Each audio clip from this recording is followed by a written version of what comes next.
اعوذ باللہ من الشیطان الرجیم، بسم اللہ الرحمن الرحیم۔ اللہ تمہاری مدد کرے گا تو کوئی تم پر غالب نہیں آ سکتا، اور وہ تمہیں چھوڑ دے گا تو اس کے بعد کون مدد کرے گا؟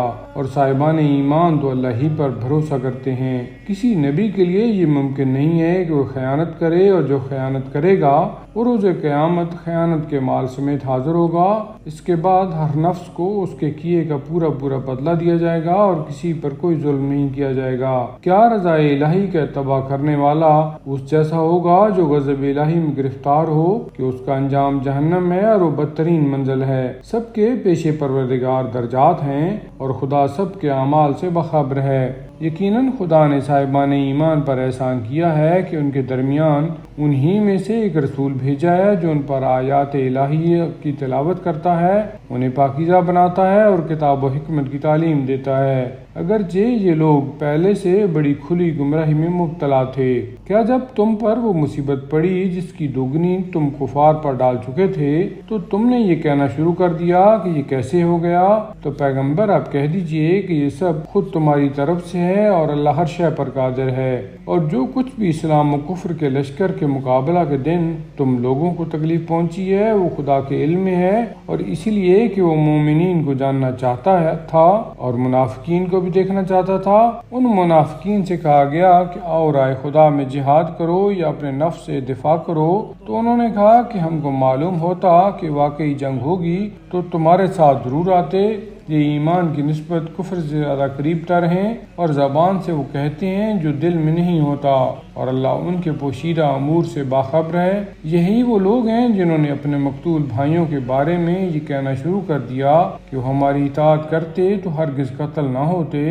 تو پیغمبر ان سے کہہ دیجئے کہ اگر اپنے دعویٰ میں سچے ہو تو اب اپنی ہی موت کو ٹال دو، اور خبردار راہ خدا میں قتل ہونے والوں کو مردہ خیال نہ کرنا، وہ زندہ ہیں اور اپنے پروردگار کے یہاں رزق پا رہے ہیں، خدا کی طرف سے ملنے والے فضل و کرم سے خوش ہیں۔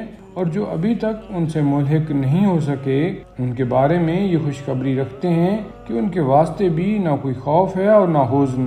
وہ اپنے پروردگار کی نعمت، اس کے فضل اور اس کے وعدہ سے خوش ہیں کہ وہ صاحبان ایمان کے اجر کو ضائع نہیں کرتا۔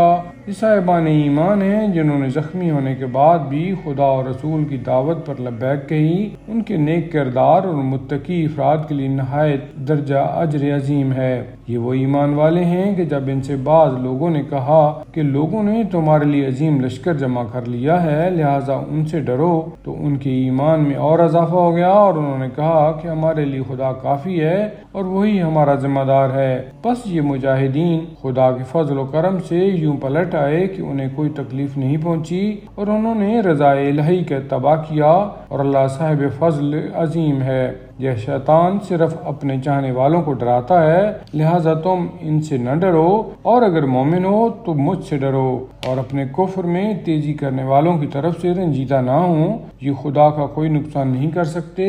خدا چاہتا ہے کہ ان کا آخرت میں کوئی حصہ نہ رہ جائے اور صرف عذاب عظیم رہ جائے۔ جن لوگوں نے ایمان کے بدلے کفر خرید لیا ہے وہ خدا کو کوئی نقصان نہیں پہنچا سکتے، اور ان کے لیے دردناک عذاب ہے۔ اور خبردار یہ کفار یہ نہ سمجھیں کہ ہم جس قدر راحت و آرام دے رہے ہیں وہ ان کے حق میں کوئی بھلائی ہے۔ ہم تو صرف اس لیے دے رہے ہیں کہ جتنا گناہ کر سکیں کر لیں، ورنہ ان کے لیے رسوا کن عذاب ہے۔ خدا صاحبان ایمان کو انہی حالات میں نہیں چھوڑ سکتا جب تک خبیث اور طیب کو الگ الگ نہ کر دے، اور وہ تم کو غیب پر مطلع بھی نہیں کرنا چاہتا۔ ہاں، اپنے نمائندوں میں سے کچھ لوگوں کو اس کام کے لیے منتخب کر لیتا ہے، لہذا تم خدا اور رسول پر ایمان رکھو، اور اگر ایمان و تقوی اختیار کرو گے تو تمہارے لیے اجر عظیم ہے۔